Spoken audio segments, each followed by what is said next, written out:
St Patrick passed Llyn on his way to visit St David, or Dewi Sant, accompanied by another saint, and when he reached this Llyn, they rested for a while. The saints discussed religion, but soon they began to quarrel. Several local people overheard the quarrel and expressed their surprise at saints quarrelling, even their annoyance over it, and St Patrick then turned them into fishes. One woman was transformed into a white lady. Now, this normally means a water fairy or a water nymph, and I think that's what it does mean here. And she is often seen accompanied by flashes of light. As a result of this insult to St Patrick, the sun only shines upon the Llyn for 1 week of the year.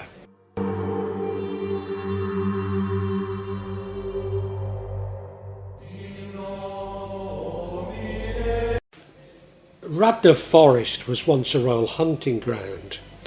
According to legend, in the doomed hills of Radnor Forest is where the last dragon of Wales sleeps. It's said that the dragon will continue to sleep as long as he's contained in a ring of 4 churches dedicated to Llanfihangel, or St Michael, who is the dragon slayer. In fact, there are 5 Llanfihangel churches surrounding the Radnor Forest. All of these churches appear to have been built upon mounds and have circular yards of ancient yew trees. Llanfihangel Castle is home to the Casgob charm, also known as Abracadabra charm, composed of a mixture of Christian prayer and magical formula. It's said to have been used as protection against witchcraft for Elizabeth Lloyd. Sir John Dee, the mathematician, magician, astrologer, astronomer, antiquarian, geographer and philosopher, and indeed my hero, purchased the estate of Nantygroes. Sir John Dee continued to maintain and visit Nantygroes, which is relatively close to Llanfihangel Castle. Sir John Dee claimed descendants from Llywelyn Craigiri, a 13th century chieftain whose castle Craigiri Mount can still be seen west of the Forest Inn. The old Welsh name for Radnor Forest was Forest Clwyd. According to folklore, Owen Glendower and Rhys Gethin spent the night before the Battle of Bryn-y-grog, which took place close to Dee's Nantygroes, camped above Water Break Its Neck waterfall, or lodged at Monogorty. He was never captured, never betrayed, but despite huge reward often being offered, never surrendered even when amnesty was eventually granted. The place of his death and burial continues to be the subject of speculation, but many believe it to be the Radnor Forest. There are several Bronze Age round barrows and several ring cairns on the uplands of the forest. On the west side of Harley Dingle is a landscape feature known as the Three Wriggles, a set of 3 gullies running down the mountain slope. There is also some evidence of mining activity. The town of New Radnor was a planned Norman settlement, and there's a large mound of a Motte and Bailey castle just to the north of the town.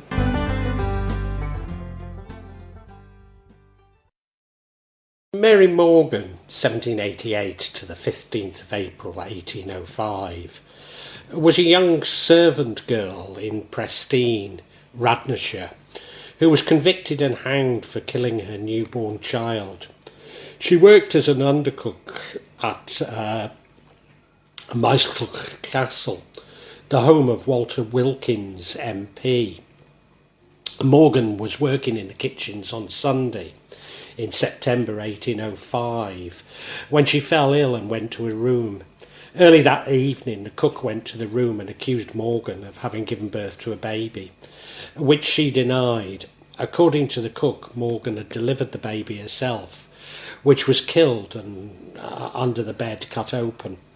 The coroner's jury found Mary Morgan of Glaisbury, a single woman, on the 23rd of September, being big with child, afterwards alone, and secretly did bring forth a female child, which by the laws and customs of the kingdom was a bastard.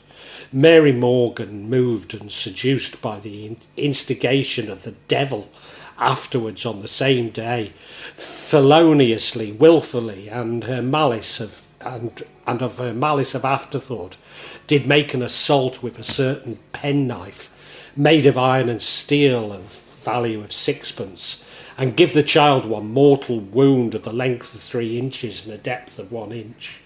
The child died instantly. Morgan was too ill to travel to Presteigne, where the assizes were held, until the 6th of October. The trial eventually began in April 1805, before Mr. Justice Hardinge, concluding on the 11th of April, when the jury found her guilty of murdering her child.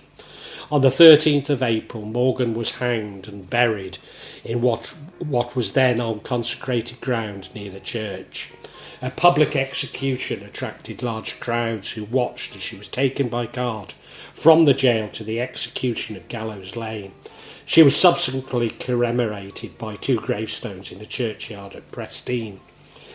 After the execution, it was claimed that the father of the murdered child was Walter Wilkins the Younger, the son of the master of Maesllwch Castle.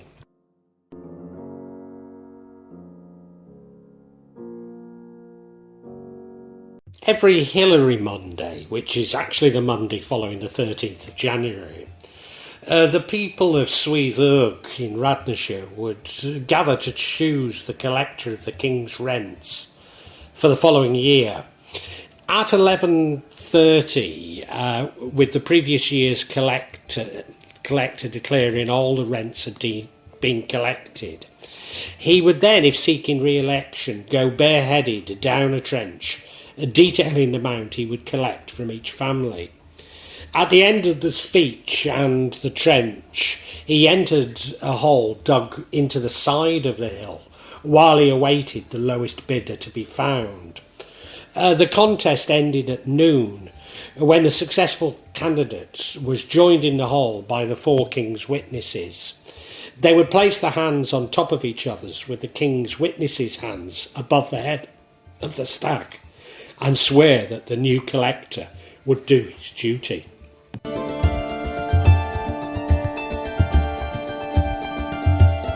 Little is known about Caerdicock, or Brecon Ring hillfort, not even the origin of its name. Its Welsh name suggests that it might have come from a camp of the Unbroken Ridge or Long Mountain.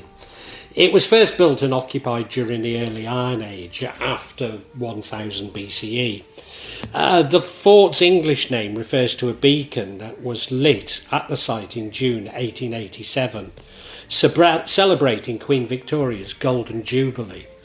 The hill fort is the subject of many early myths and legends.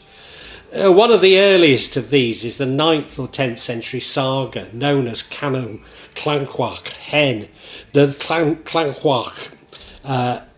Song of Llanfihangel the Old, during hostilities in the 7th century between Prince Cadwallon of the Britons and Edwin, the Anglo-Saxon king of Northumbria.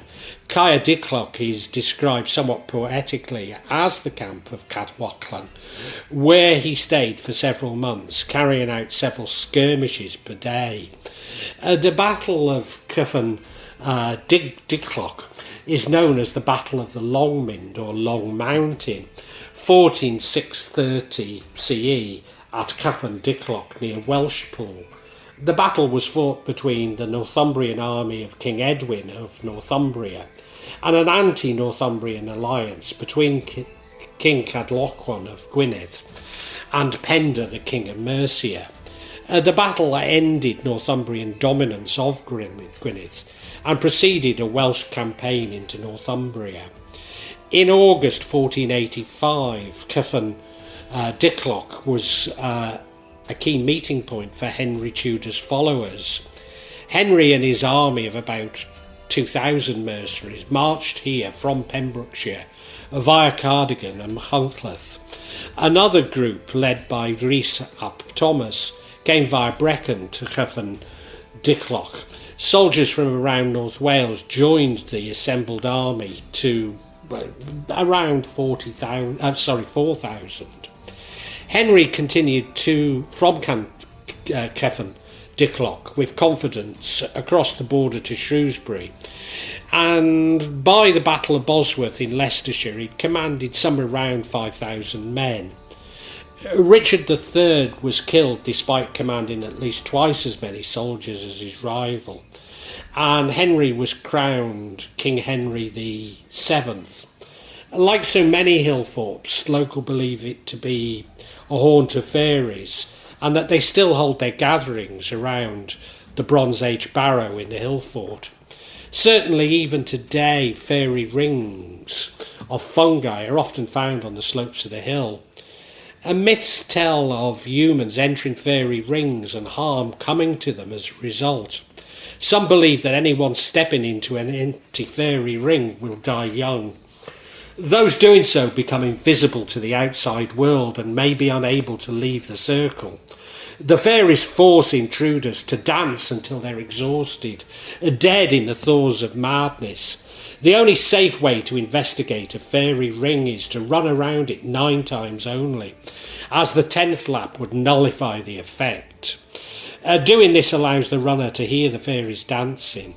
This must be done under the full moon and in the direction the sun travels during the day. It's also said that wearing a hat backwards confuses the fairies and therefore prevents them from doing the wearer any harm.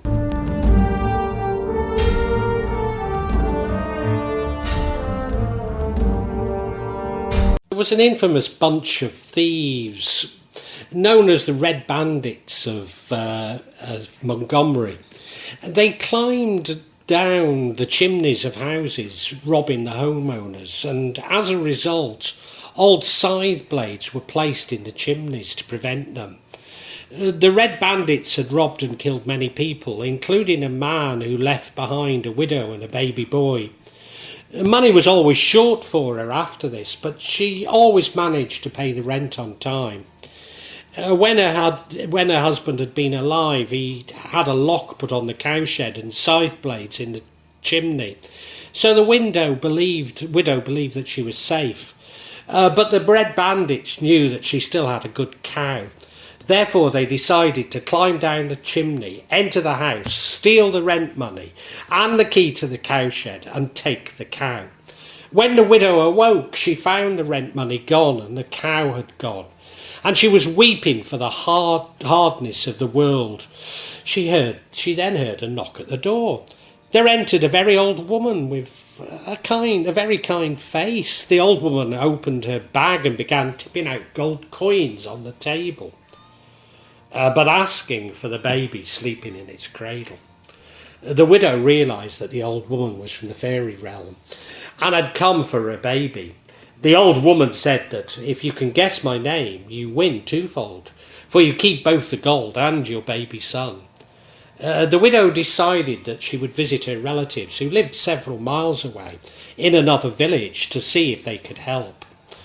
On her return home, whilst passing through a wood, she came near the glade, and to her surprise she heard someone singing. Quietly, so as not to disturb them, she kept through the trees to the glade to see who it was.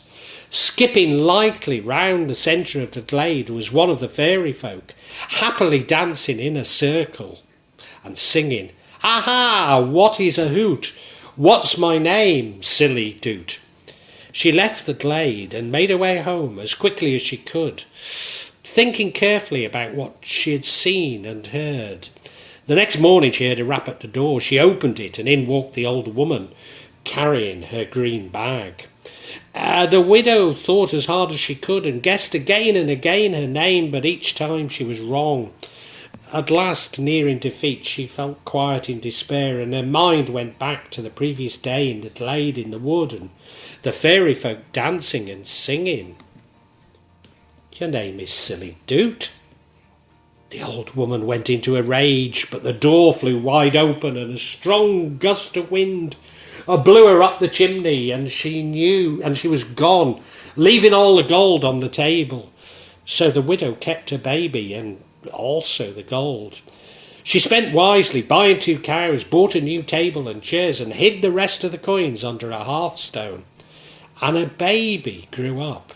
She gave him a good education, and he became one of the judges, whom with Baron Owen brought the Red Bandits to justice.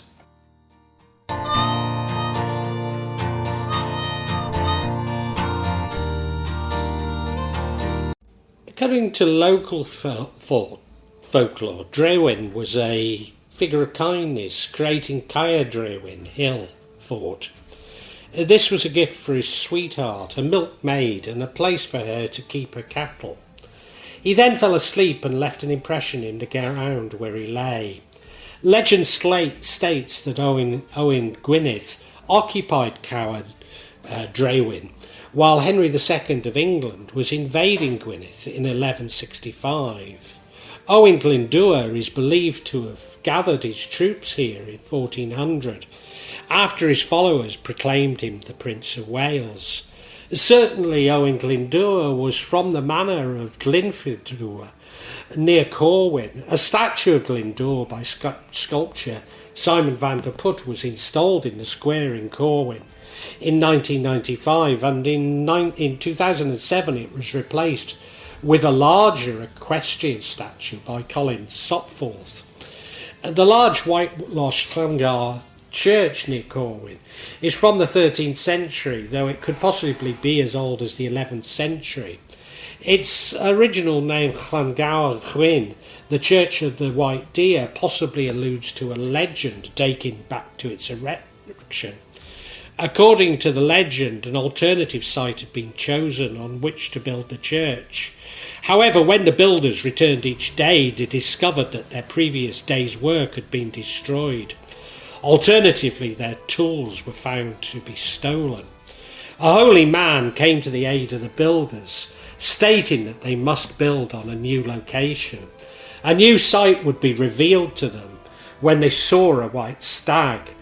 The church was built on its current site, as this is where a white stag was apparently seen. The north and the south walls of the church hold the remains of possibly 8 different layers of wall painting, dating from the 5th to the 18th centuries. The principal pre-Reformation schemes were painted as a sequence of paintings running for the length of the wall. On the north wall, this takes the form of a series of rustic frames, possibly depicting the Passion.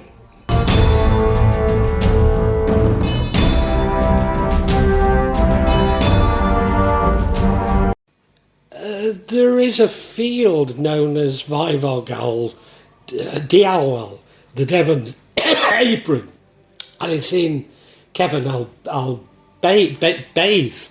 The site of the grave, hence Cefn Baith, took its name. Edward Lloyd, writing of Hope Parish in 1699, mentions a Cenaidd, the burial place of Gwyl Gower, called Avegdogoed Awach, the Hag's Apron full. According to legend, one night the church wardens of Bryn-y-grog saw the new church being brought down and heard a spirit hovering above them, which cried, "Bryn-y-grog, Bryn-y-grog." The site of the present church at the time was called Bryn-y-grog, Hill of the Cross, and it was once concluded that this was the spot on which the church should be built. The occupier of this spot, however, was unwilling to sell the land and could only be induced when he heard the story and given the land other land instead. The church was then founded at Bryn-y-grog, where the progress of the work suffered no interruptions, and where the Church of Wrexham still stands.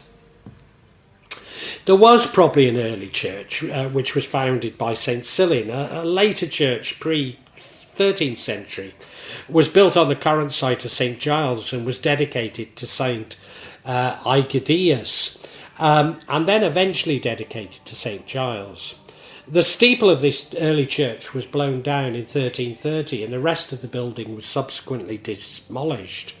The replacement church was damaged in the 1463 Wrexham fire, was again reconstructed with a tower being erected in the early 16th century.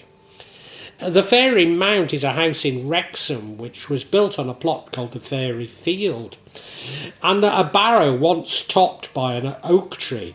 According to a local legend, the fairy folk would dance round the mound on sacred occasions. It was excavated in 1882 prior to the construction of the Fairy Mound, and bones and pottery dating back to the Bronze Age were found.